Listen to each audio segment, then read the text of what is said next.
15 years ago, I was visiting some remote rural villages of Pakistan. The purpose of my trip was to see if my organization would adopt 50 one-room girls' schools that were almost on the verge of being closed down. Pakistan has the second highest number of out-of-school children in the world. Almost 50% of its school-age population is not enrolled. On the way to one of the school sites, I dropped in to meet a non-governmental organization that was working on women empowerment and microfinance. And that's where I met Suhra. Suhra had been married at the age of 12, had her 2 kids when she was in a teenage, and then her husband went to work in the Middle East.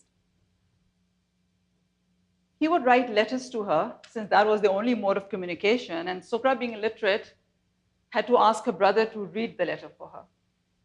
And then when she had to respond to his letters, she had to ask the brother to write the letter for her.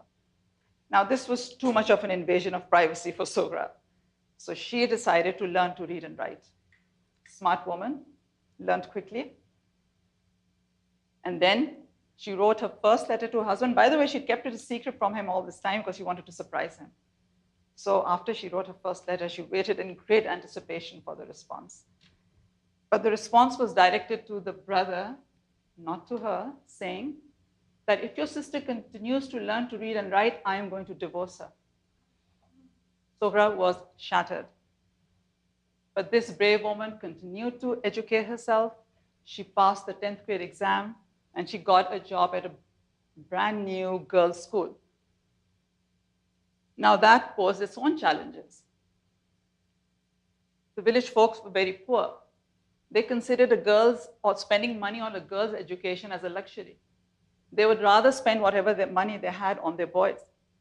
But Suhra went from home to home and convinced enough parents to send their girls to school. And she met her target enrollment. And then torrential rains hit her village. Homes were destroyed. The poorest women were the most affected. Again, Suhra had to do something. So she asked all her friends to contribute whatever little bit they could. And she managed to raise 500 rupees, which was a paltry sum even then. And with that 500 rupees, one really needy woman started her store. This was the start of Suhra's NGO. And I'll come back to Suhra later. 60% of Pakistan's population lives in the rural areas, and almost all of them work in agriculture. Women contribute much more than men. Almost 80% of the women are working in agriculture. They do all the most cumbersome, tedious, repetitive jobs, but it's considered family work. So their contribution is neither recognized nor recorded. It is the man who goes and sells the harvest, and he has control of the finances. So this patriarchal socio-economic setup takes away the rights of the woman. She has no right to education, no right to proper health care, no right to an income, and not even the right to make her own choices for her own life. So of course, we decided to adopt the 40 schools. We too faced many challenges. That's Salma. When this picture was taken, she was only 10 years old. She was holding 3 jobs. She would clean 1 house in the morning and 2 houses in the evening. On her way to work, she'd stop by one of our schools, and she would always peer inside, just wishing that she could join the girls. One of the teachers saw her and asked her why she wouldn't enroll. So she explained that her parents were too poor and she needed to contribute to the family income. So the teacher went and tried to convince the parents, but it was to no avail. Finally, she came up with a plan. She told Salma, you finish your work in the morning and you come to school. By the time you're done with school, your parents wouldn't have come home. So they won't even know that you're studying. And Salma agreed, and that went on for almost a year until the parents did find out. But This time they let her continue her education because she was continuing to contribute to the family income.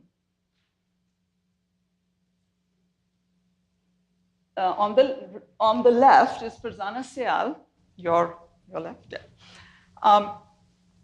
Amazing teacher who later became a principal of the school. She too was having an impossible time meeting the enrollment. And we actually contemplated closing the school down. When she got wind of this, she later told me she was having sleepless nights. She knew how important this school was to free the girls from the clutches of poverty and ignorance. So she too came up with a plan. She invited all the mothers to the school the next day. And as they came in, she put a register on the table and she said, please sign your name. Not a single mother could sign her name. So she asked them, what do you do when you have to sign official documents? And they said, we use our thumbprints. So she offered to teach them to sign their names and said, if you want to learn, come tomorrow morning. They all showed up and brought with them a number of friends. At that point, she said to them, nothing in this world comes for free. If you want me to teach you to sign your names, your girls better be in school tomorrow. And it didn't end there. She then offered to teach them literacy and numeracy skills in exchange that the mothers would make sure that the girls were punctual, regular, and had time in the evenings to finish their homework. Our teachers are the real change catalysts. Our schools flourished. They went from one-room schools to primary schools, to middle schools, and we also have some high schools. And as our schools grew, so did our students' dreams. They started dreaming of becoming doctors and lawyers and teachers and nurses. And then the first cohort of girls graduated. They did so well. We were so excited. Finally, these girls could realize their dreams. But not a single girl applied for a 4-year degree program. And you can imagine my disappointment. But it was I who needed a reality check. These were the first girls in their villages to graduate.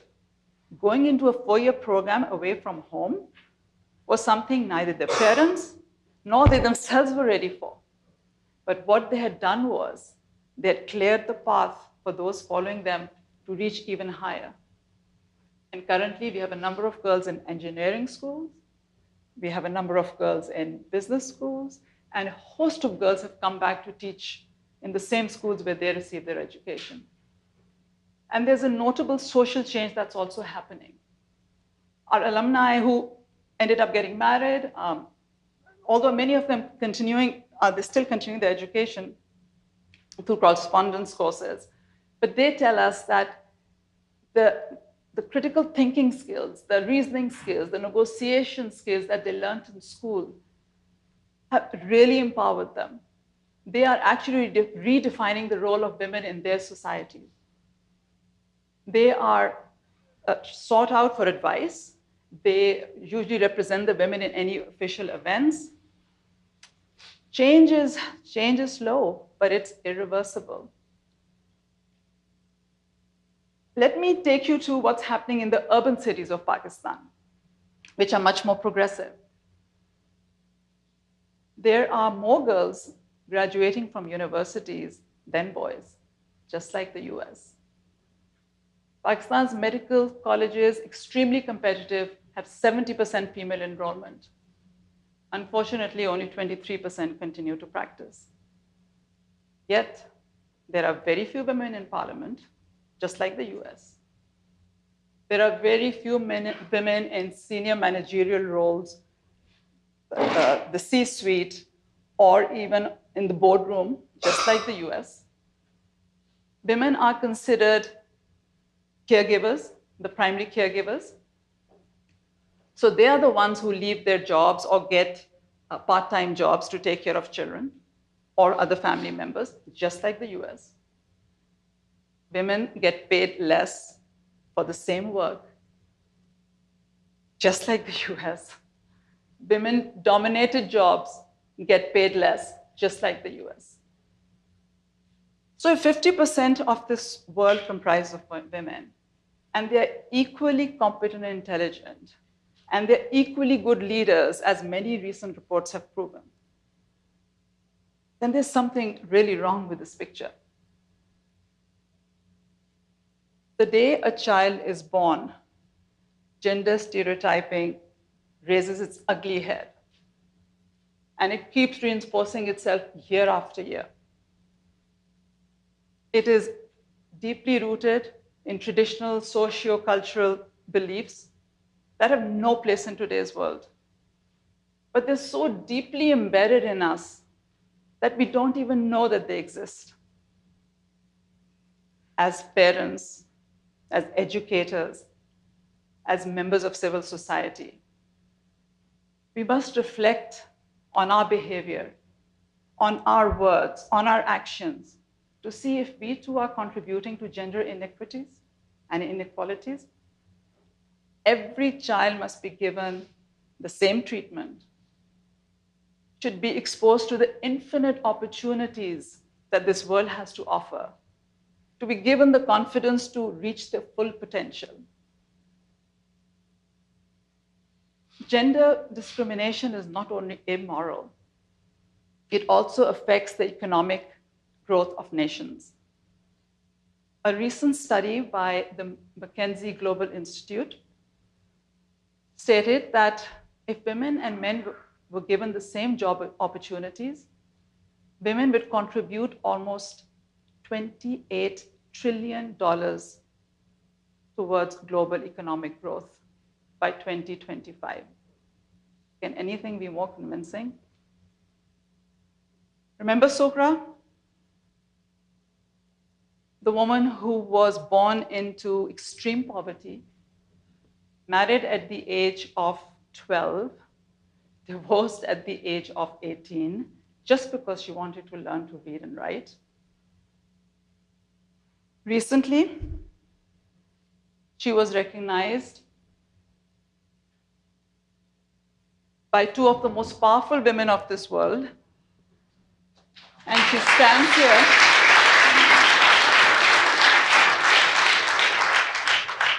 she stands shoulder to shoulder with them for making a difference in the lives of thousands of women by providing them economic assistance.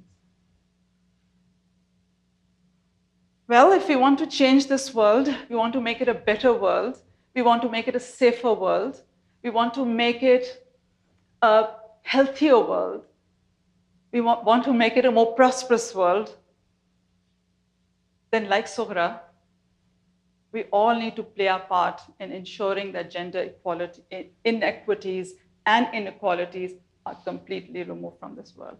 And thank you.